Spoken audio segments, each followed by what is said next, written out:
Plano ng Europa na ibigay sa Ukraine ang mga sandatang nuklear bilang security guarantee. Kaya naman, bigla ang umaatras ang Kremlin mula sa negosasyong pangkapayapaan at handang ituloy ang digmaan, ayon sa mensahe mula sa Kremlin. Ngayon, ika-4 na anibersaryo ng digmaan sa Ukraine, mistulang idineklara na ng Rusya ang digmaan laban sa kanluran. Inihayag ng Kremlin na ang labanan sa Ukraine ay naging tunggalian na laban sa kanluran, na umano'y matagal nang gustong wasakin ang Rusya. Ngayong araw, diretsahang sinabi ni Putin at tagapagsalita niyang si Peskov na tapos na ang tinatawag na espesyal na operasyong militar. At ngayon ay pumapasok na ang Rusya sa pandaigdigang digmaan laban sa kanluran. Dagdag pa ni Putin na umano'y balak ng Ukraine na pasabugin ang Turkish Stream sa nalalapit na panahon.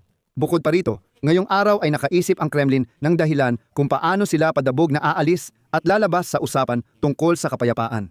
Sakto pa ito sa anibersaryo ng malawakang pag-atake. Ayon sa Russian intelligence, umano'y balak ng United Kingdom at Pransya na magbigay ng sandatang nuklear at mga delivery system nito sa Ukraine. At nagsimula na raw silang simulan ang prosesong ito. Kaya naman, inanunsyo ng Kremlin na muli nilang babaguhin ang kanilang posisyon sa negosasyon. May ebidensya ba na nagbibigay ng sandatang nuklear ang Britanya at Pransya? Wala. Alam nyo, mga barbaro talaga ang mga Ruso. Halimbawa, nakalimutan na nila kung paano sila diretsyong sinungalingan tungkol sa pag-atake sa tirahan ni Vladimir Putin at kung gaano kalakas ang tugon sa peking rehiyon at peking pag-atake. Nakalimutan na ng mga Ruso na nasabihan na sila noon tungkol sa dirty bomb, biolohikal na sandata at iba pa.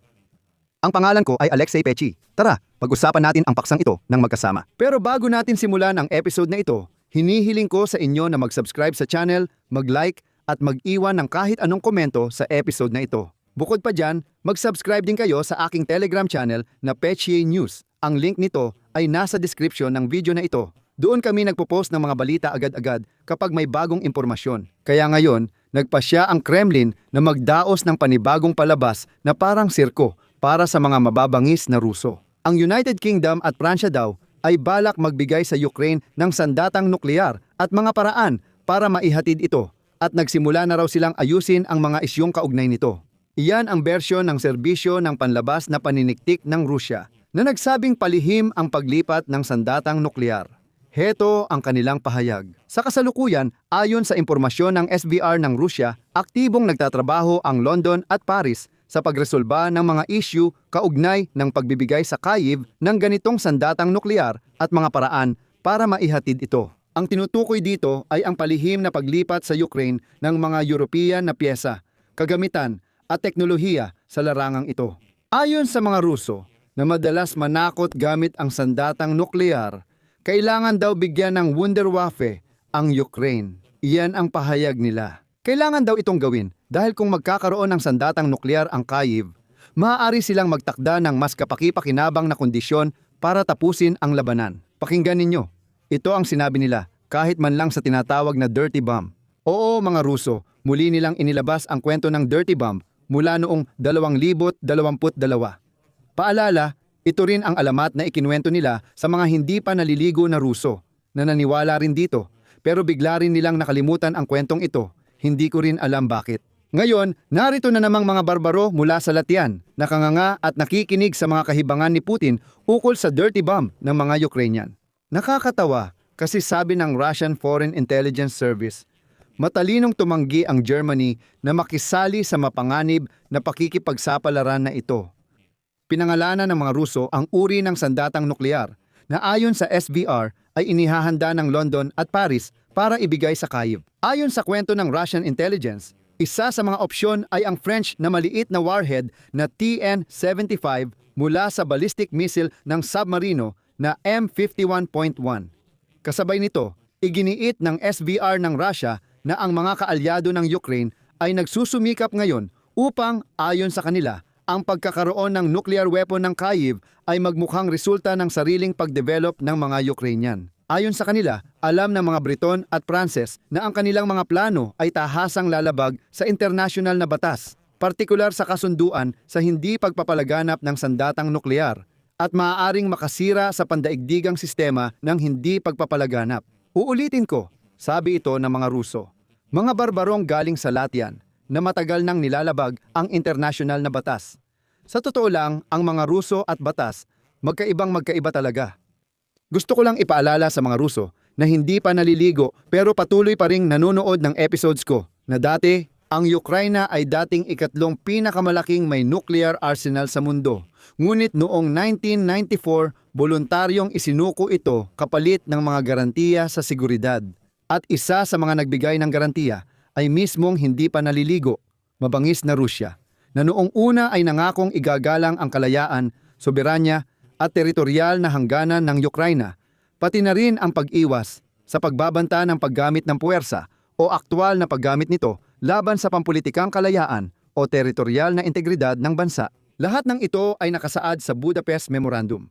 At itong mga Ruso ang naggarantiya na susundin nila ang lahat ng ito. Pagkatapos, nakalimutan nila ang obligasyon at nilabag ang internasyonal na batas. Inangkin ng Rusya ang Crimea, sinakop ang silangan, at pinasimulan ang pinakamadugong digmaan mula ikalawang digmaang pandaigdig. Kaya gusto kong sabihin, ayon sa aking personal na opinyon, ang mga Ruso ay mga barbaro na hindi kailanman dapat pagkatiwalaan. Sila ay mga taong ligaw. Samantala, ang Grand Britanya. Ang Grand Britanya na pumirma rin sa memorandum ngayong ika-4 na anibersaryo ng pananakop ng Rusya ay nag-anunsyo ng militar, makataong tulong at suporta sa muling pagbangon ng Ukraine. Partikular, inihayag ng London ang paglalaan ng $27 milyong para sa agarang suporta sa enerhiya upang maprotektahan at maayos ang power grid ng Ukraine at makalikha ng karagdagang kapasidad para sa produksyon ng kuryente. Dagdag pa, may halos $8 milyong para sa makataong tulong sa frontline communities at pagsasanay ng Ukrainian na piloto sa Grand Britanya bilang mga instruktor ng helicopter. Dagdag pa rito, naglaan ang pamahalaan ng Britanya ng $40 milyong para suportahan ang katatagan ng lipunang Ukrainian at tumulong sa pagtiyak ng katarungan at pananagutin ang mga Ruso sa kanilang mga krimen. Pero naaalala natin na ang mga Ruso ay namumuhay na parang sa ibang dimensyon. Sinabi ng tagapagsalita ng Kremlin na si Dmitry Peskov na isasama ng Russia sa negosasyon sa Ukraine ang katang-isip ng mga Ruso tungkol sa sandatang nuklear para sa Kyiv. Baka nagtatanong kayo, bakit nag-iimbento ng kwento ang Kremlin? Tungkol sa maruming bomba, sandatang nuklear at iba pa, simple lang ang dahilan. Dagdag pa ni Peskov, hindi pa raw natatamo ang mga layunin ng espesyal na operasyon ng Russia, kaya magpapatuloy pa ang digmaan. Kaya hindi dapat magpakakampante ang mga Rusong Ivan, kundi dapat silang maghanda sa kamatayan sa banal na lupain ng Ukraine at para mas maging handa silang mamatay. Sabi pa ni Peskov, hindi lang laban sa Ukraine, kundi pati sa buong kanluran ang digmaang isinusulong ng Russia. Ibig sabihin, sinabi ni Peskov na ang desisyon ng mga bansang kanluranin na makialam sa sigalot sa Ukraine ay nangangahulugan na ito ay naging mas malawak na tunggalian laban sa mga bansang, ayon sa Russia, ay nais silang wasakin. CP. Matapos ang direktang pakikialam ng mga bansa sa kanlurang Europa at Estados Unidos sa sigalot na ito, ang espesyal na operasyong militar ay de facto na naging mas malawak na tunggalian sa pagitan ng Russia at ng mga bansang kanluranin, na noon pa man at hanggang ngayon ay may layunin na wasakin ang ating bansa. Patuloy ang Russia sa pagsisikap para sa kapayapaan. Malinaw at tuloy-tuloy ang aming posisyon. Ngayon, nakasalalay na ito sa kilos ng Kyiv. At kaugnay nito, diretsahang sinabi ngayon ni Vladimir Zelensky na handa siyang makipagkita sa pinuno ng Kremlin na si Vladimir Putin. Dagdag pa ni Zelensky, bukas siya sa kompromiso para sa tigil putukan at negosasyon ukol sa teritoryal na pag-aangkin ng Russian Federation. Paalala, hinihiling ni Putin ang pag-atras ng tropang Ukrainian mula sa Donbas at mga teritoryong iyon habang nagpapatuloy ang pagsisikap at tagumpay ng Russia. Sabi ni Zelensky, ang mga usaping teritoryal ay malulutas lang sa antas ng mga lider ng Estado at pamahalaan. Narito ang kanyang sinabi, mayroon akong mensahe para kay Putin. Handa akong makipagkita, kailangan tapusin ang digmaan. Pero ang buong problema ay, una, si Vladimir Putin ay isang kalbong duwag na hindi kailanman lalabas mula sa kanyang bunker para sa negosasyon. At pangalawa, ayaw ng Russia na tapusin ang digmaan dahil kung hindi, babagsak lang ang rehimeng duwag ni Vladimir Putin. Kaya, kayong mga hindi naliligo na tagalatian ng Russia, pagkakataon nyo na isulat nyo ang masasama nyong komento. Ipakita nyo sa buong sibilisadong mundo ang inyong mababangis na pagmumukha.